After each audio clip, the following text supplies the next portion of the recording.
Well, God of War. Yes, sir.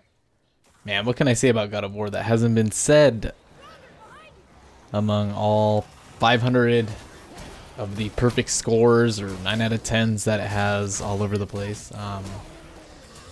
This game was nuts to play through. I'm a huge fan of the original God of War 1, 2, 3. I played one of the PSP versions and didn't really touch the other ones. But damn, this game was just incredible. The combat, the story, like I was actually interested in the lore. I mean, I haven't felt this crazy about a game since I first played The Last of Us. And, you know, I've finished the main story in God of War, and so now I'm just on to like end game stuff, like taking on the challenges at the end, the trials, and possibly thinking of going for the platinum on this one. It's pretty doable.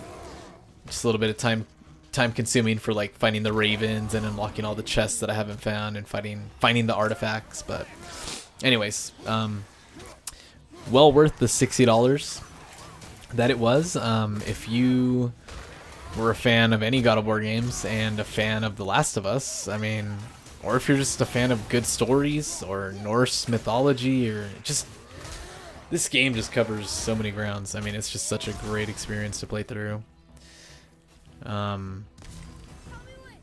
It's really, you know, up there as far as one of my favorite games of all time. It's really hard to think of anything that could challenge that. Yeah, I mean, just the whole story. I mean, not a single moment in this game is wasted.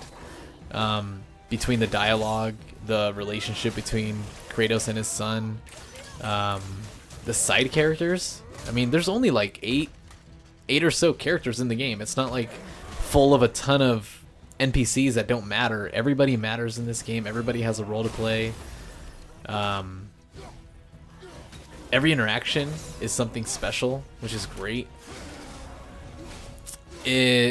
You get the sense that this game is going to be huge as far as like, oh man, there's, you know, the 9 realms that you've heard about in Norse mythology, I think. But they're not all unlocked. You don't have to go to all of them. You don't even have to go to most of them. That's just if you're really looking to complete the game. You go to the ones that are available to you. There's side missions, and the side missions are interesting. They have like great like reasons for being there, and they teach Kratos and his son something every time. Or they further the story of the side, like the blacksmith's characters, which are 2 dwarves. I won't really go into heavy spoilers at all. I think this is a game that everyone should experience. I mean, there's some crazy reveals in the game that I didn't expect, and then, you know, maybe I should have, but I was so caught up in the moment of in every moment of this game. I was caught up in what was happening at that time. And it's really this year the only game that has really moved me in a way. Last year, I can't even really think of last year. Maybe Horizon, you know, decent as far as like a game that I thought was really cool and something new that I just feel like I haven't experienced. But I didn't really connect with Aloy as much as I've connected with the father and son relationship of Kratos and Atreus. The only other game I've had this much fun playing this year in 2018 is Fortnite, and you know, we all know why Fortnite is fun to play. It's addicting. It's just fun. It's just shenanigans the whole time. I'm glad that I've finished the heaviest part of this game so that I can kind of go back to it and have some fun and, you know, kind of start jumping around to other games. But yeah, God of War, you know, I think about it all the time. I can't stop reading and listening to podcasts about it. There's just so much to this game. I truly recommend it to anybody out there that is looking for a game to really just change your perspective of what video games can be. If you've never really liked Kratos in the past, I really think that they've changed him. The combat is just incredible. I mean, it's like a mixture of Dark Souls and, gosh, Dark Souls and maybe like Assassin's Creed. I don't know. I mean, it's got some cool stuff in it. Other than that, I've covered anyways my impressions of God of War. I did want to kind of talk about what's been going on. So I haven't been posting much content. I haven't been streaming. I haven't been around much just because my son is playing baseball, and that has kind of taken over our lives heavily. He's got practice like 3 times a week. He's got 2 games a week. He just had a 3-4 game tournament. So it's been kind of hard to find the time and the energy to do anything really. I've stopped doing the podcast on the Game Fanatics because I just don't have the time. I've been doing Ben's show, which is Ben's OP Game Show on twitch.tv/thegamefanatics. That's every Friday, but I have missed, every other episode because of baseball. So, yeah, just a lot of busy stuff going on. And as soon as that does slow down, I'll be getting back to making content as much as I can. I'll be visiting YouTube a bit more and trying to just get something recorded and something put out. Just to work on, just to have something creative. I've actually gone and written my first article in a long time. It's a feature. I just submitted it through the Game Fanatics. It's God of War. What Kratos teaches us about fatherhood, and that should be up sooner or later. I'll be posting it on Twitter or sharing it on Twitter when it is there. So hopefully you guys read it and let me know what you think. But other than that, I will be working on some more stuff and letting you guys know. I'll keep you guys posted. And yeah, other than that, guys, pick up this game. It's incredible. And I really can't say much more about it. I will let you guys watch the rest of this content.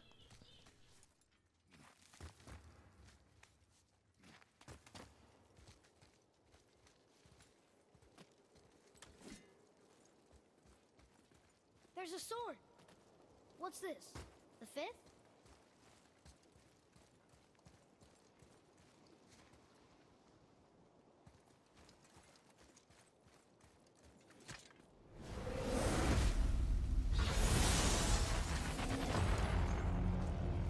Be ready, boy. I am.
think you've gotten pretty good at that.